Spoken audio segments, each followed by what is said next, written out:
Hello everyone, I'm Paul and this is problem 1288. Remove covered intervals. This is a medium problem and the key to solve it is observation. So let's see my thought process and efficient solution. The description is simple. We are given some intervals and we have to remove the intervals that are covered by another interval in the list. So if we're given these three intervals, here you have the visual representation. For example, we have 1 from 1 to 4, this one. Now, we need to remove intervals that are completely covered by another interval. As you can see, this interval is completely covered by this one. So we remove it. And finally, we have to return the number of remaining intervals. Here we have 2 remaining intervals, so the result is 2. So my first intuition was quite straightforward. We can merge intervals. But in order to do this, we need to put them in the correct order, which means that we need to sort them somehow. So here is the key. We will sort the intervals such that when we are standing at some interval, we have a chance to completely cover previous intervals. Let's see what this means. Let's say that we only have these 2 intervals in this order. Now we can get the correct result. Why? Well, because when we are standing at this interval, we have a chance to completely cover this previous interval. 2 is more than 3, 8 is larger than 6, and as you can see, we can cover this interval with this interval. But what if we have the opposite? If we have this order and we iterate this from left to right, when we are standing here, we have no chance to cover the previous interval. Because as you can see here in the drawing, we should cover this interval, meaning this interval, with this interval. So how do we get this order?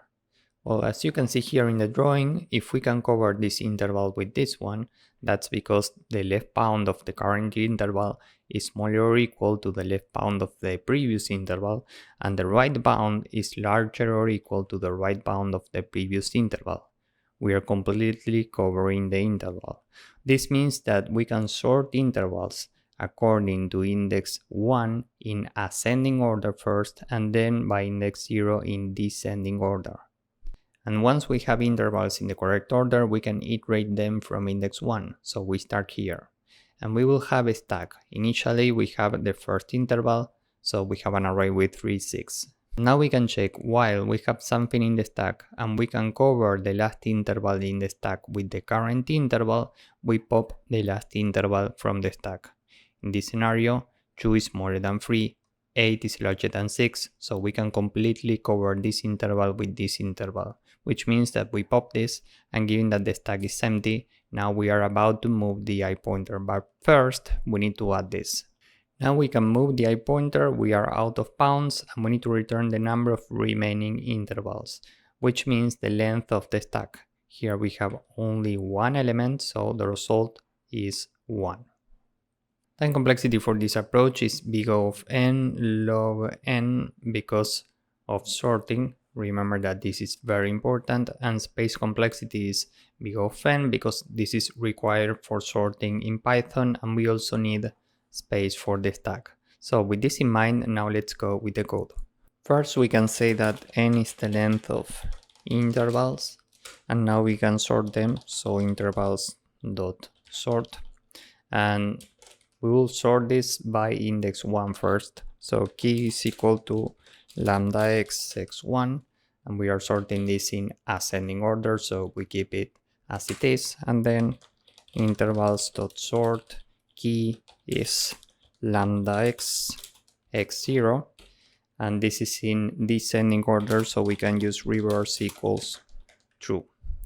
Now instead of doing this, you can do all at once by doing intervals dot sort, and here we use key is equal to lambda x, and here we can use a tuple with minus x0 and x1. Okay, so this and what we have up here is exactly the same. The result has the first interval initially, so intervals 0, and now we can iterate the rest of the indices. For I in range from 1 to n,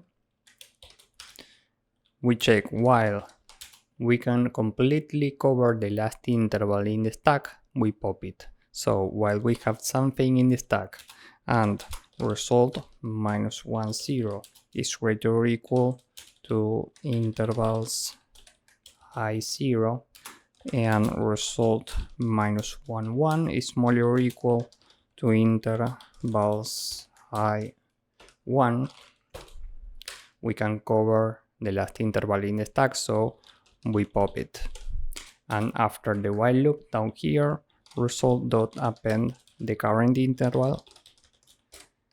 And down here, after the main for loop, we can return the length of the stack. So let's submit this and see if it works. As you can see, this works and it's very efficient. So if you found this useful, please drop a like, subscribe, and see you in the next one. Bye bye.